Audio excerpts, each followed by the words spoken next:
कल पवन सिंह जी हेलीकॉप्टर से आरा में फूल पुष्प वर्षा कर रहे हैं, इस पे खेसारी लाल यादव जी क्या कहेंगे? अब दोबारा से चुनाव लड़ रहे हैं तो भूमिका तो बनाना पड़ेगा ना। यही नहीं, अभी और सुनिए।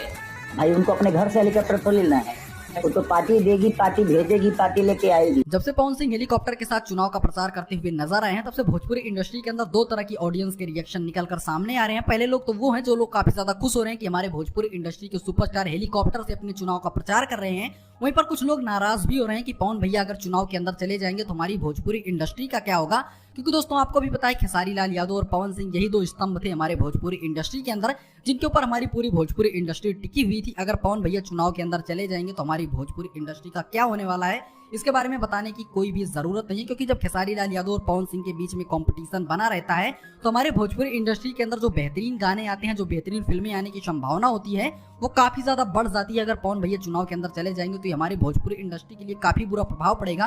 वैसे इसके बारे में आपकी क्या राय है, हमको कमेंट जरूर कीजिए।